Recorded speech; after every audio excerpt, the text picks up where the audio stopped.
Welcome back, everybody, to the Breakdown Podcast YouTube channel. My name is Corey, and in this video, we are going to be discussing Superman and Lois. By we, I mean myself and Vic.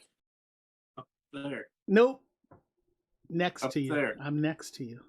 Oh, he's over Other there. side. Other way. There there. you go. You gotta quit moving these around. I have no idea. We do the same thing every week, sir. Yeah, but sometimes you put yourself up there. Yeah, once you say the magic words. Let's break it down. All right, sir. All right. This was an interesting episode. I kind of liked it, but at the same time, I did. There's still some things that are left open. In terms of what's going to happen. Right. Especially with the ending. But we'll get to that. The episode starts out where we found out that Lois and Clark, they have committed Grand Theft Auto, and they now have the RV that was in question from last week. The lead-lined RV. that yes. Superman apparently can't see into because of. Yeah. So there's he can see when he's inside though he can see it. He can see through. Yeah, absolutely. So apparently that stuff inside is not lead line. No. And we'll talk about that in a little bit. But so Lois, we already know that fake Captain Luthor is still being detained.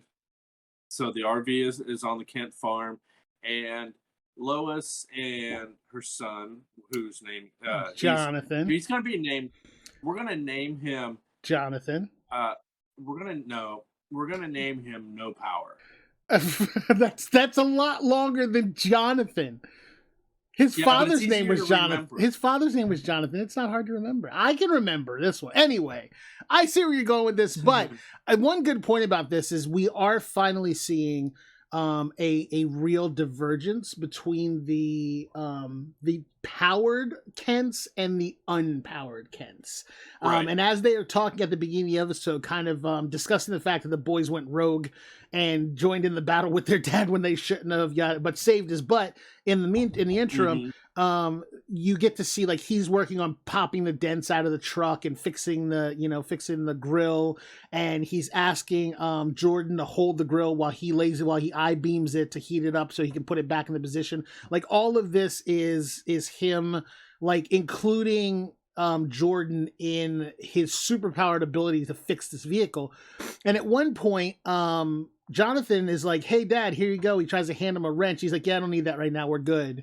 Which then excludes him from that process. And obviously, prior to that, when he was hiding his powers from them, all three of them were involved in anything that they did, as opposed to just him and Jordan, as opposed to him, Jordan, and Jonathan. So it does. Right. You do see a real kind of split in the family dynamic in that case, and that's something that we haven't seen a whole lot of. Do you think Jordan was named because Michael Jordan was looked at as being a Superman on the court? And no, that's absolutely not why. He's named after his grandfather, Jor-El. Since they couldn't name him Jor-El, they went with Jordan as his name. And then the other son, Jonathan, is named after his Earth father, Jonathan Kent. Which then would also give him the ability to be named Jor-El, and as his Kryptonian name. So Jor-El and Jor-El. That doesn't sound good. I think it's more on my guess. You can believe whatever you like, brother. Go ahead. I'll humor you. So Lois takes Jonathan, No Power, and they start to explore the van, the RV. Explore the RV while Jordan goes to school and returns this jersey, and I guess withdraws from school. No, he just flipped. It wasn't a good flip of script though, because constantly Jonathan is having to cover for Jordan, and now Jordan's having to cover for Jonathan, who's been hurt by him and everything, and didn't feel like going to school that day. But he goes back to return his football gear because Clark decided they're done with football for the rest of the season because of everything that's happened, because he can't play without being, hurt and possibly disintegrating the entire football stadium. They need to draw a line. So he finally accepts that line, even though Clark's been trying to draw that line for 3 episodes. And it took him almost blowing up Metropolis High School stadium to get him to realize that he's right. Right. So while he's off doing that and trying to woo Lana's daughter, right, Superman goes to talk to fake Captain Luthor. But we'll get back to that. The more important thing here is the RV search. Now they're searching through the RV, and the little ball that the RV's AI. Yeah, it recognizes Lois's voice and says, "Oh, welcome," because on that planet she is fake Luthor's wife, and so she apparently has clearance. That being said, they find the computer system, which has a bunch of photos, and they realize that he's actually from another Earth. I just had a thought. Hold on. So the creation of the RV, the suit, all of that stuff, all of that was in response to her death. Yes. If that's the case, then how does the RV have any reference to Lois being authenticated on the RV? Because she would have never been there. Well, and there wouldn't have been a reason to give her authentication into the RV because she was never there. She was dead at that point. Question. Literally just came to my head. Go ahead. Sorry. and I'm glad you asked that. My guess is that because he set all this up, it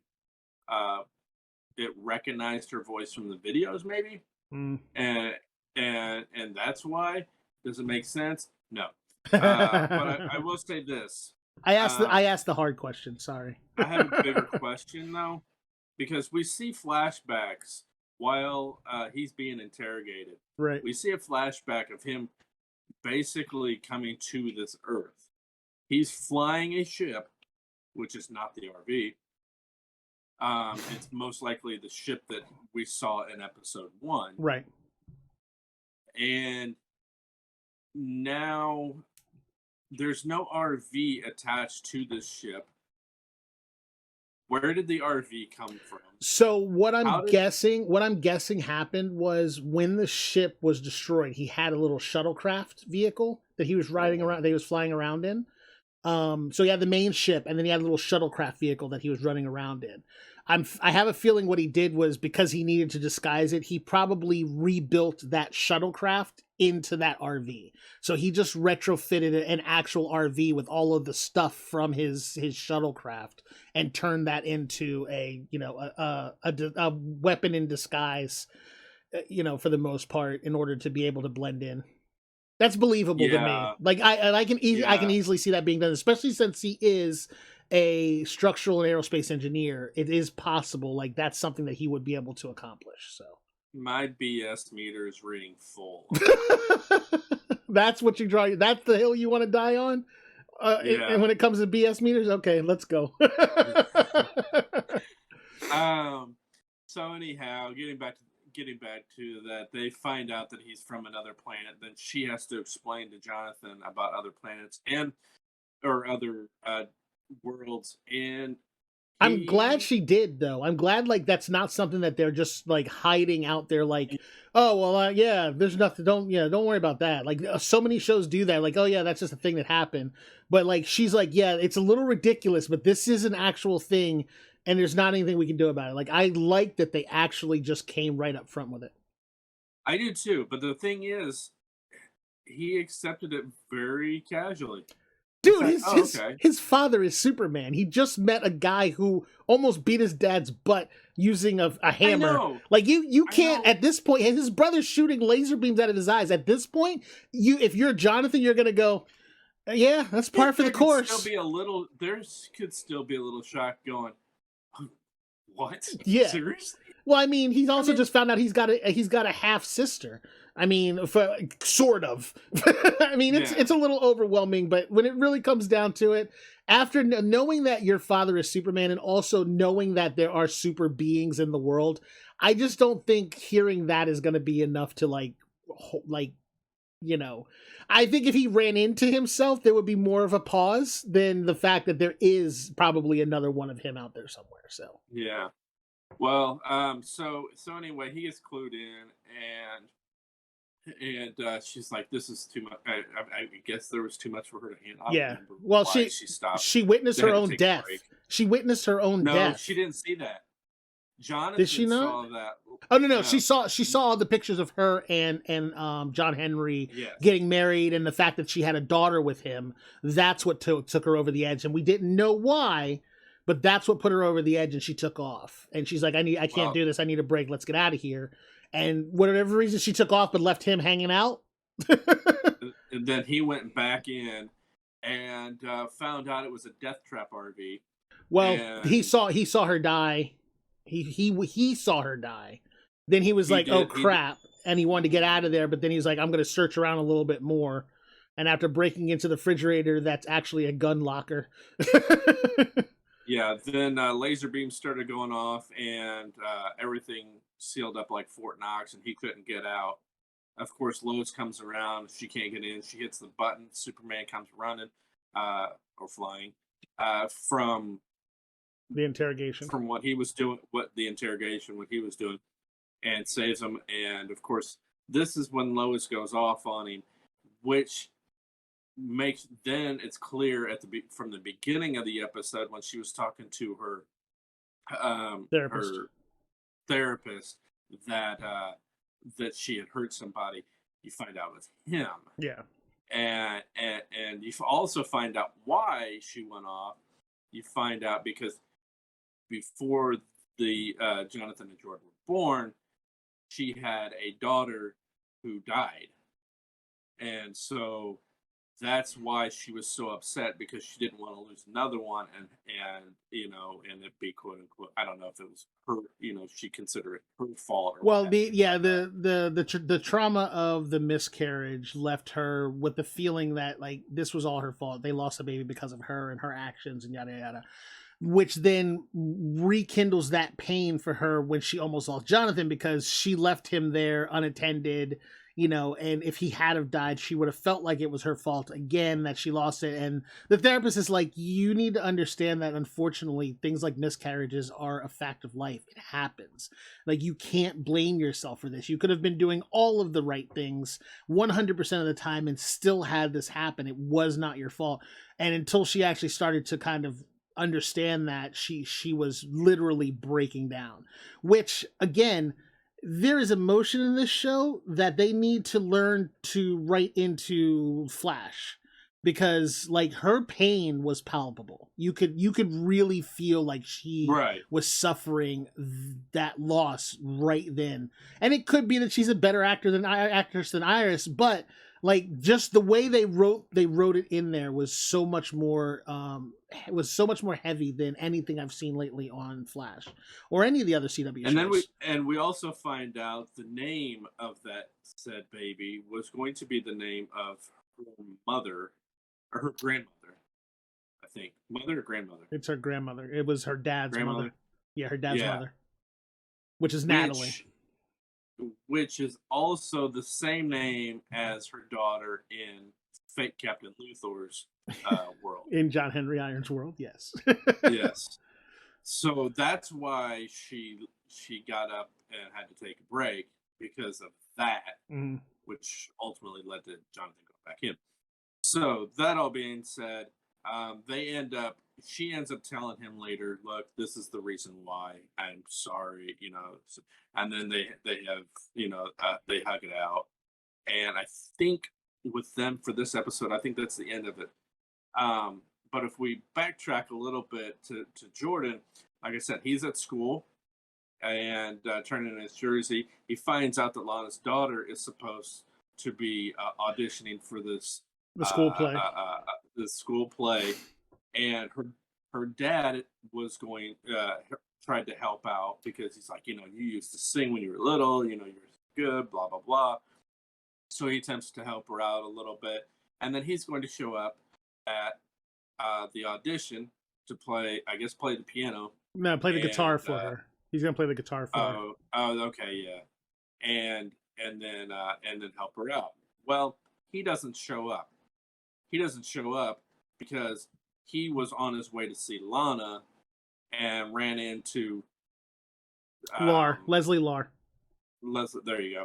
Runs into her and finds out, oh, we hated to see that you turned down the job. Oh boy, here we go. Yeah. Thanks for screwing this whole thing up. So now he's pissed off. He was already like pissy because he didn't get Lana's job. Now he's pissy because he didn't get the leader. He didn't get one of the 5 leadership positions. And Lana didn't give him the leadership position because she's trying to save his fool life because she knows something's up, and those 5 people are being used as guinea pigs for X-Kryptonite. So could you imagine him getting hit with X-Kryptonite? The drunk jerk that he is with those superpowers? That would have been a problem. It's going to happen. Oh, I'm sure it is. I'm sure they're going to do so. He's going to end up sneaking in there and getting him to do it, and or doing it to himself, one or the other. Or he's going to talk to the dude, and the dude's going to be like, you know what? You want the job? You're into. Yeah. Because he knows that if it works, that dude is going to be loyal to him, and so. Well, so here's the kicker, though. I think that if he does do it, he's going to do it in spite, out of spite towards Lana when he finds out that Lana betrayed him. That's what's going to end up happening. He's gonna find out Lana's working with Lois. As soon as that happens, he's going to go directly to him and be like, "Hey, I have an opening for you because one of our guys has disappeared." No, see what I'm saying? So like 4 of them because they all died. Well, want the job? He's missing one now. By the end of this episode, he ends up missing one of his soldiers. So he ends up going back and getting him out of spite for what Lana's doing. But go ahead. So anyhow, he talks with her, and so they're mad, while at the same time missing out on the audition. Yeah, he ends up going he goes and gets drunk and dips out on the audition. Well, I was going to mention that later, but Jordan is there, so he's like, "Well, I'll help." So he gets up there and plays piano. Somehow he finds whatever song, he finds a sheet note on his music. I noticed this, that he did have his phone sitting on the piano, but the problem was he never looked at it when he was playing the piano. So for somebody who's never played that song before, when you play the song, you actually have to look at the music, the sheet music. Otherwise, you're just hitting keys. Yeah, that's another hill you don't need to die on, because there's go ahead. I digress. She ends up doing well, and most likely get the part. She was much better than the kid that was up there before her, which made me want to poke my eyes out. I know. I was like, give me something sharp to shove in my eardrums, please. Yeah. So that's all we see with them. Oh, Jonathan did show up too as well. I guess just so I had moral support.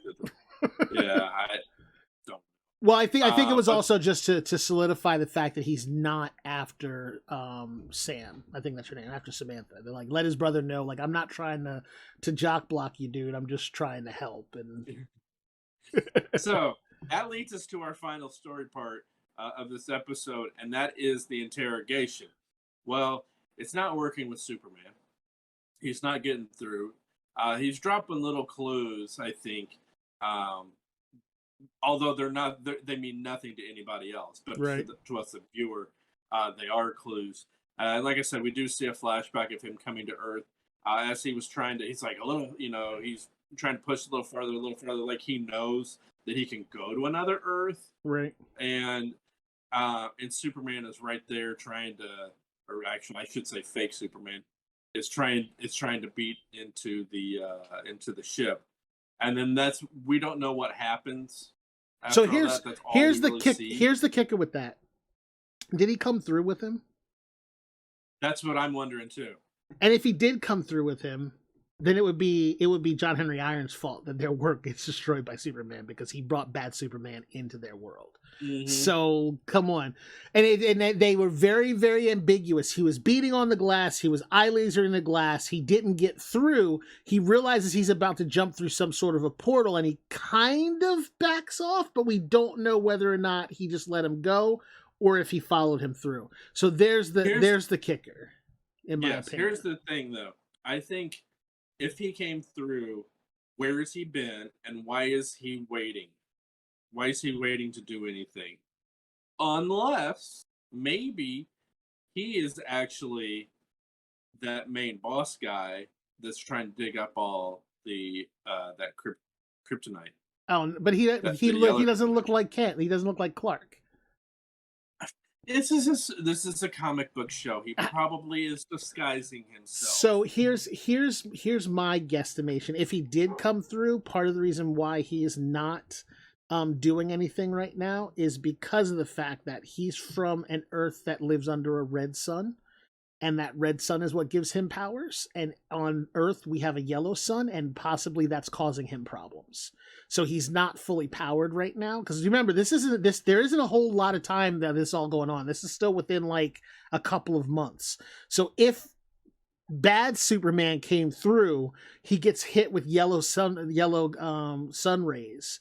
He's not as strong as he would normally be, and he may be biding his time to build up strength to try to challenge Superman. Which, I mean, come the end of the season, if the big bad turns out to not just be Morgan Edge, but ends up being bad Superman, that would be a pretty good big bad for the first season. I think it would be great. I think if it turns out that Morgan Edge is really that bad Superman, because think about it. Or maybe he's working for the What's Morgan Edge doing?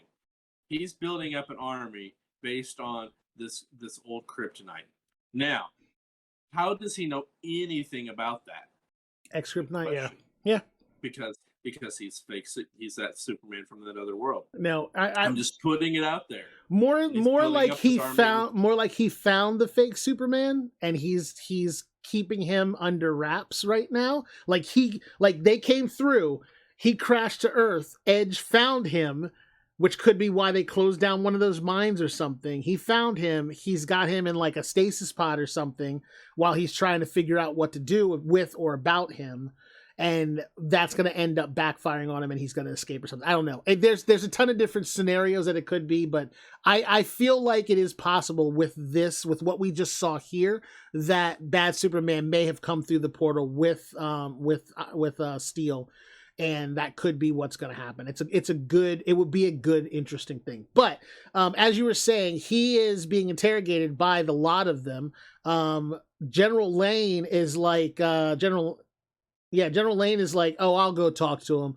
In his world, apparently I'm his mentor and his friend were compatriots. So he's thinking like, I can talk him down. I can do this. I can get him to break. And he goes in, he's like, no, I don't want to talk to you either. The only person I'm going to talk to is Lois. Bring her here. And eventually he ends up letting it be known that he was married to Lois, and that's his father-in-law, and they have a granddaughter. And well, Lois finds out and ends up calling and talking to Superman and telling him that. So thus, that's how General Lane found out, because Superman told him. And but she ends up showing up, and this is after the whole ordeal with the RV. Here's the funny thing about the editing. I don't know if you noticed this, but Superman was interrogating. He was in his Superman costume. He leaves to go save Jonathan. They sit around the house talking. He's changed back into his normal clothes, and then goes back to the interrogation, and he's back in a suit. Why didn't he just stay? Why did he change into his normal clothes to talk to his son? It's like, all right, I'm putting on my dad cap right now. I feel like that may be actually what they were doing, to be honest. Like, they want to make sure that like he's relating to them as a father, not as Superman. And when when he is Superman, he's relating to them as Superman, not their father. So I think it might have actually been a conscious choice to do that. To be completely honest, I thought it was kind of funny. Yeah. But she goes she shows up there, and as she's showing up, everything's on lockdown, and that's because um, the two guards that were, or the two, I guess they're guards, Yeah, the two that were soldiers. there. One of them was supposed to be the big interrogator that they were going to send in. The other one is just a soldier, and much smaller. Should have seen this coming. Yeah. I honestly soldier. let me tell you this. When it happened, I was a little surprised. Because at first he's like, no, he's like, just give him to me. I'll take care of him. I'll break him. I was like, oh, this guy works for Edge. Like, I honestly was like, this dude is on Edge's payroll. That's why he wants to get a hold of him so bad. That's why he's like, just walk away, dude. I'll take care of this. I was like, oh, he's gonna snatch him. And then the little dude's like, no, you're not going to do that. And he just starts whacking him against the wall like a freaking rag doll. And I was like, oh, okay. I see what's happened here. Yeah, good switch up, CW. Yeah, it was. I was surprised by that. But he does kill that dude and ends up taking him into cell 7734. Right. Otherwise, if you're type it up on a calculator and turn the calculator upside down, it's hell. Right. It's also, you realize that. It's also the number on the back of the dog tag that Captain Luthor gave to General Lang when he last spoke with him. And that's what he named the program after, when he realized, I need to do something to stop Superman and any other super, like, I don't know why he thinks, like, so I get it. I understand creating kryptonite-based weapons to be able to stop Superman should Superman go rogue, which I guess will then play into them being able to stop the Kryptonians from going rogue. But here's my problem. You are creating all these different weapons to stop Superman. What about all of the other super beings, metahumans, and super villains that are out there? Kryptonite's not going to do anything. So you are making a weapon for one problem. Because one, if Superman goes rogue, yes, you need to stop him. But after that happens, like, say you destroy Superman using these weapons you've created. What good are any of those weapons after that? Obviously, they're going to be good. They're going to be usable on the Kryptonians, but it's still silly. Here's the thing, and my guess is this. Even as comic book readers, we realize Superman is probably the most powerful. Okay. I mean, obviously, Kryptonite's going to bring him down. Everybody has a weakness. Right. But for the most part, he's probably the most powerful. And what do you want, and especially knowing that he's an alien, do you want an alien being with that kind of power to just not, what happens if that one time he does snap and does go off? You need to have some kind of defense. I mean, yes. Not saying that it's going to happen. That's why Batman has his kryptonite bullet, but still. Yeah. Yeah. I mean, you asked why not, what about with the other people that have powers? Yeah, but they're not as powerful as Superman. Well, Leslie Lahr is... And there are ways to bring a lot of them down, as Flash is even sure. Well, we found out that Leslie Lahr has the exact same powers as Superman, and she can control them. Unlike the rest of them, like this little dude who is glitching just like, what's his name? Just like Tag did, where he's vibrating and flipping and glitching out, basically. So every time they glitch, it's obviously meaning that they're not compatible with it, and they're gonna overload. But this guy puts in a good fight. He's getting in there in order to, because he knows that what they're doing in 7734. So he gets in there, he doses Superman with kryptonite gas. Hold on. You forgot a key point. What? And that was the alarms are going off, and General Lane, Superman's like, they figure out where he's at, and Superman's, I'll go get him, and General Lane stops him. Oh, yeah. You're right. I was like, what is he talking about? Yes. Yeah, General Lang is trying to be like, dude, you don't want to go down there because you're not going to like what you see. I've been doing some shit that you're not going to appreciate, as in I've been making weapons to kill you. Yeah. And you know what? I don't know if their intention was to make him look like, a dick or mean or anything, but I'm on board with the idea. I think the way that they played it out was that you could tell he felt bad that he feels like he needed to do it. He doesn't want to hurt Superman, but he also has to protect the people, and they did a pretty good job at having him show a modicum of remorse for the fact that he needed to do this, especially because Superman had to find out this way. Like, if he hadn't been able to tell Superman what was going on beforehand, before he had to go down there and he found out about it, that's a different story. But because he's about to walk into the freaking mousetrap and he's the mouse, he's like, I didn't want you to find out this way. That's kind of what it comes down to. And of course, he's finding out the hard way that this whole place exists. So when he gets down there, now we can go there. When he gets down there, he's like, I'll deal with it. That's fine. Whatever. I understand, kind of, but we're going to have a talk about this later. Look, he gets down there and dude's got a gas gun that fires kryptonite fog, which is supposed to get into Superman's lungs and weaken him from the inside. I'm like, okay, smart. It didn't do shit. No, it did. It weakened him. It slowed him down. It brought him down. But what it did was what that guy wanted, which was to bring him down a couple pegs so that he could at least have a chance in defeating him, which he was whipping Superman's butt. Though Superman gave him the hard headbutt and a couple of good shots. So the guy still wasn't doing enough to beat him. However, John Henry Iron Steel steps in and helps him defeat that guy. And then he has a kryptonite lance, which he's like, out of all the things I've used to kill your people in my world, this is my favorite. I'm like, dude, you just like spearing people? Okay.